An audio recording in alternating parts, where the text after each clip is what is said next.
Shalom. First and foremost, I want to give all praises, honor, and glory to Yahweh, Bahasham Yahushai, Bahasham Recha Kodash. Double honors to the elders and the apostles of Great Millstone, and peace and blessings to the elect. And today we're going to go into the book of 2 Chronicles, the 24th chapter. And so in the 23rd chapter, right, we dealt with the death of Athaliah and the coronation of Joash, right, the king, the one who was delivered from death, that at the time when Athaliah slew the rest of the heirs to the throne. And here in the 24th chapter, we start to see what kind of king, right, Joash becomes from in his reign, right, from his youth up until the end of his reign. So this is the book of 2 Chronicles, chapter 24, verse 1. It says here, Joash was 7 years old when he began to reign, and he reigned 40 years in Jerusalem. His mother's name also was Zibiah of Beersheba. And Joash did that which was right in the sight of the Lord Yahweh all the days of Jehoiada the priest. And Jehoiada took for him 2 wives, and he begat sons and daughters. Now keep in mind, right, this was, once again, what we're reading of here is a span of a long duration of time, right? Because he begins his reign at 7 years old, and between verse 1, 2, and 3, where he already is begetting sons, there's been a good amount of years that have come to pass, right? So just keep that in mind. And it came to pass after this that Joash was minded to repair the house of the Lord Yahweh. So at this point, he's of age, you can say. And he gathered together the priests and the Levites, and said to them, Go out unto the cities of Judah, and gather of all Israel, money to repair the house of your God from year to year, and see that ye hasten the matter. Howbeit the Levites hastened it not. And you can imagine this not being one of, not per se like the king commands them to go do this, and then it's like, oh, after the king, we ain't gonna do this. But more so like something that is on their plate to do, but then they just never get to it, right? And so that's why it says they hasten it not. So time goes by, right? Time goes by. And eventually, right, verse 6, And the king called for Jehoiada the chief, and said unto him, Why is thou not required of the Levites to bring in out of Judah and out of Jerusalem the collection, according to the commandment of Moses, the servant of the Lord Yahweh, and of the congregation of Israel, for the tabernacle of witness? What's going on? Well, I told you guys to get the stuff that we need, the money to repair. What's happening here? Now, going back to this collection, right, according to the commandment of Moses, I believe we went through this when we covered this in the book of Kings, but also this is the very importance, right, of why, when you read the book of Kings, it's also important to read the book of Chronicles with it, right? And that can be, you can read the entire book of Kings and then read the entire book of Chronicles, first and second, or you can try to find the parallels, right? Like what chapter matches with what chapter and read it that way, whatever is best for you. But there are some blanks that get filled in when you read the book of Chronicles, right? So it's essential to read all those books so you get the full picture, and not just the high level of, okay, this happened here, but what was the cause of this, right? What really happened? So we'll see some examples of that in this chapter as well. But when we do a cross-reference here for this verse, right, we can see here we get Exodus, the 30th chapter here, dealing with the collection. So I'll read a little bit of it, and then we can go back to 2 Chronicles. So Exodus chapter 30, verse 12.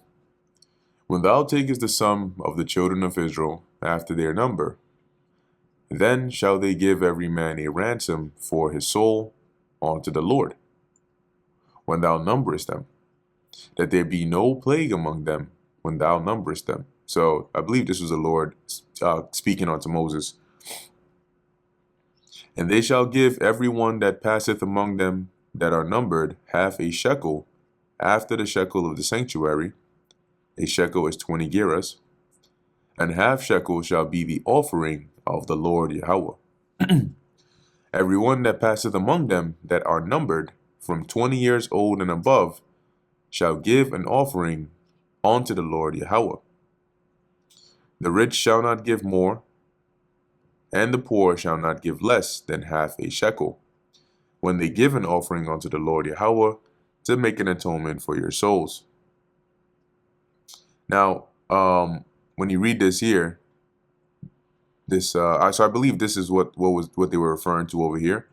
But when you read in another translation, as an example, like the NLT, right, it says, so the king called for Jehoiada and the high priest and asked him, why haven't you demanded the Levites go out and collect the temple taxes from the towns of Judah and from Jerusalem?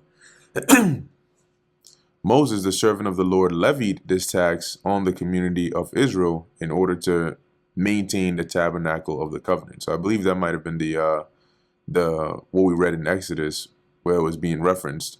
If not, then it might be a different reference point. But long story short, the king is inquiring as to why this hasn't been done yet. Verse 7. So back to the dialogue between Joash and Jehoiada here. For the sons of Athaliah, that wicked woman, had broken up the house of God, and also all the dedicated things of the house of the Lord Yahweh did they bestow upon Baalim. So all the gold, the silver, the good things. So you get some insight into what was happening during the reign of Athaliah, right? The sanctified things of the temple of the Lord they took, and you can imagine they put those and used towards the worship of Baal or Baalim. And where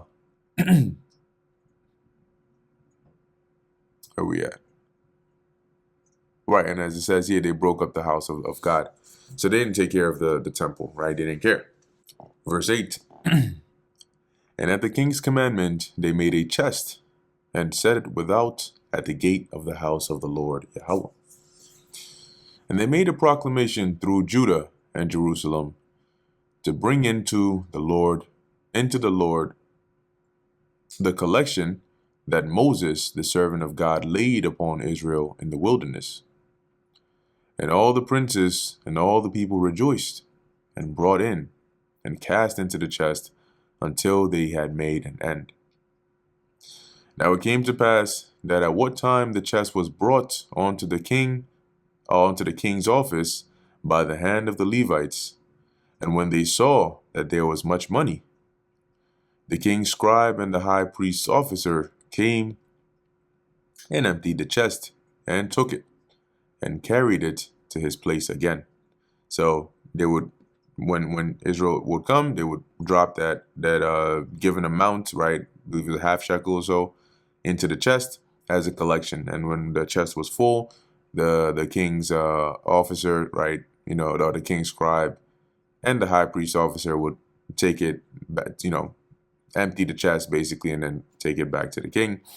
And then they would do with it what they needed to do, in this case, to repair the temple.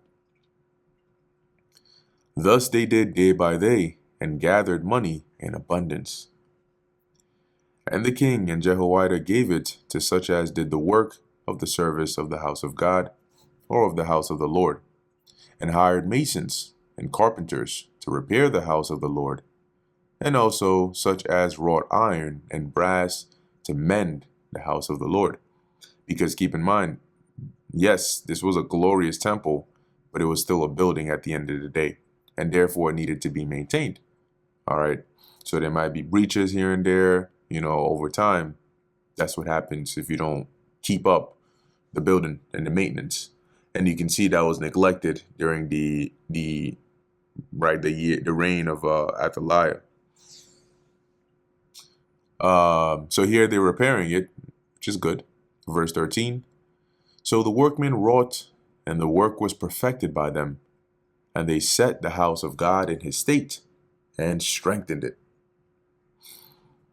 And when they had finished it, they brought the rest of the money before the king and Jehoiada, whereof were made vessels of the house of the Lord Yahweh, even vessels to minister, and to offer withal, and spoons, and vessels of gold and silver.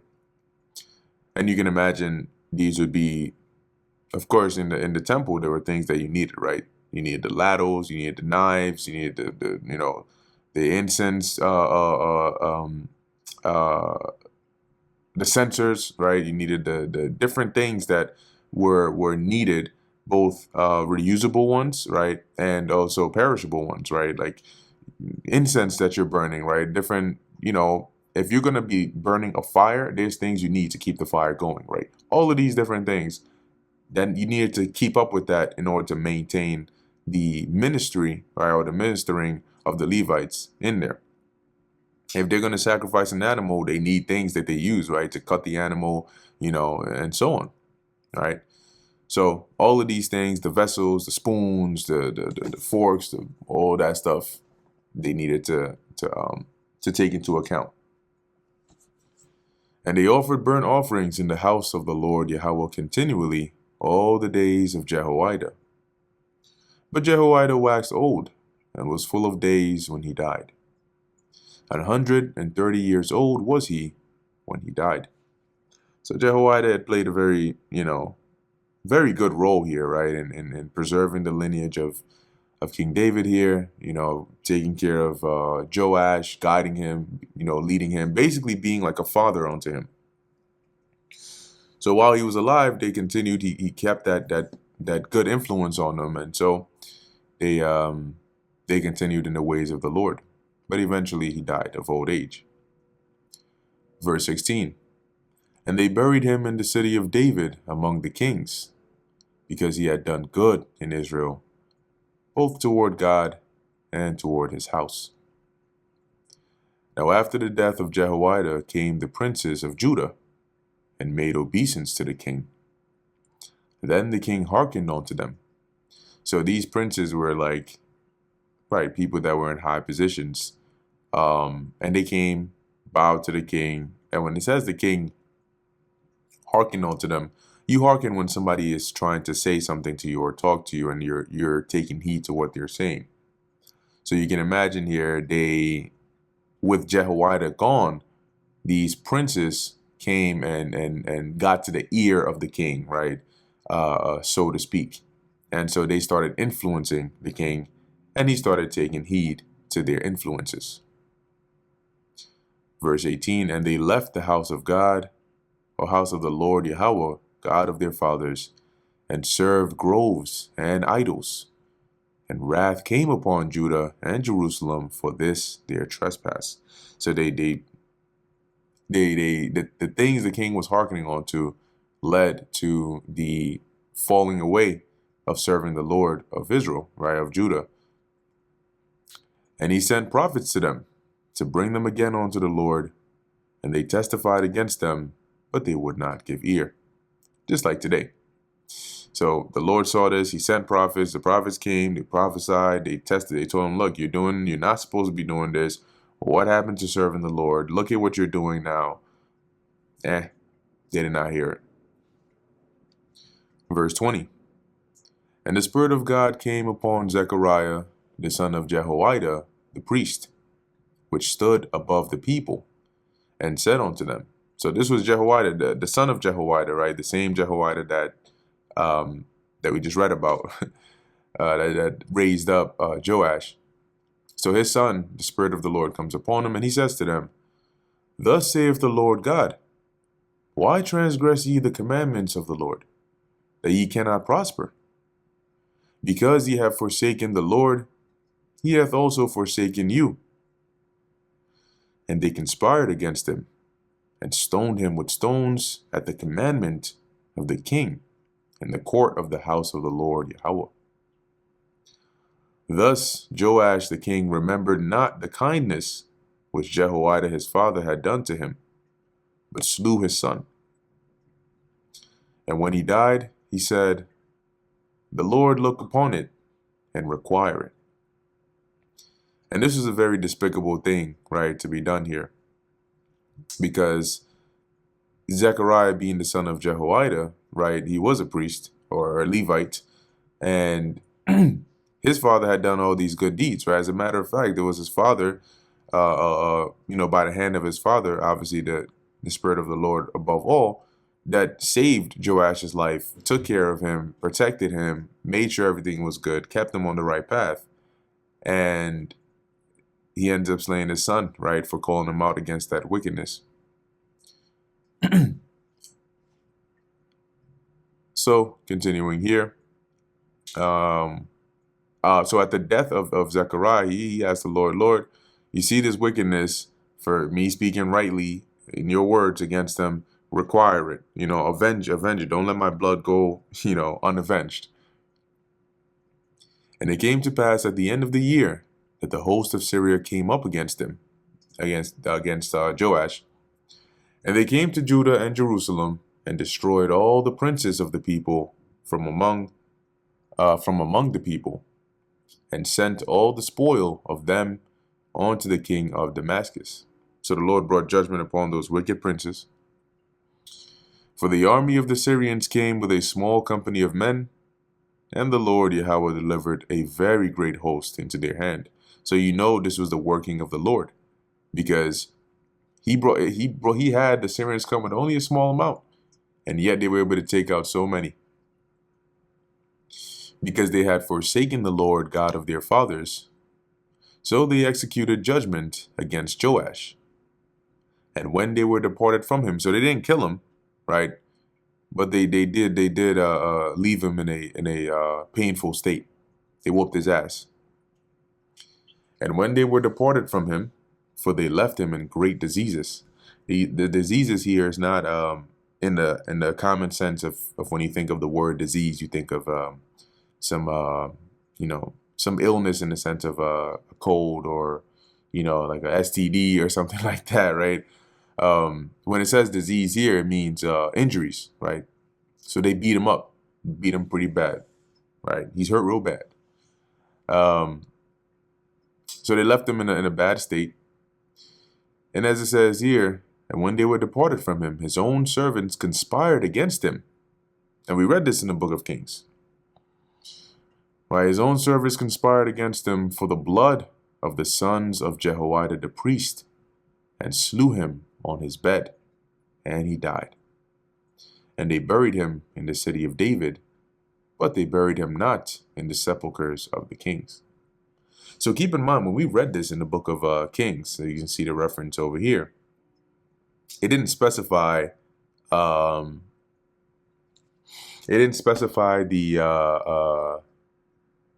the reason as to why his servants smote him, right? Or the details of that.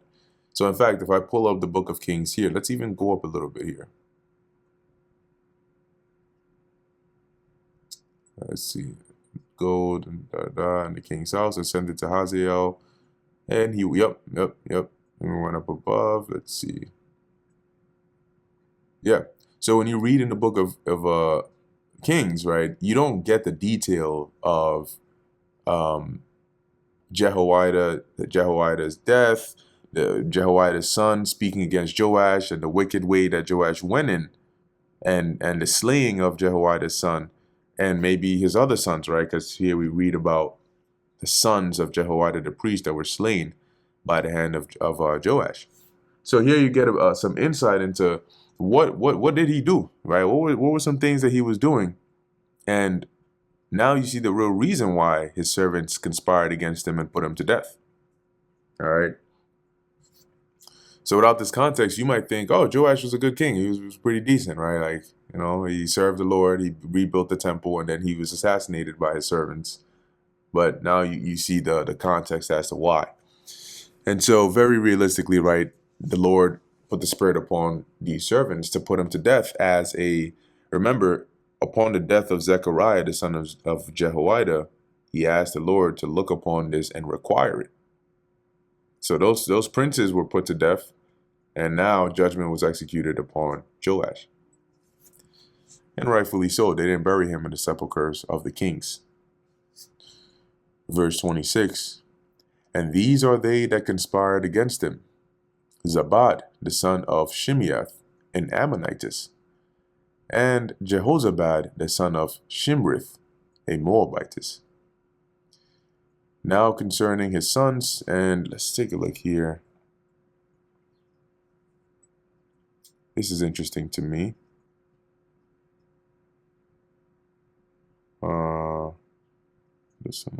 Okay, all right.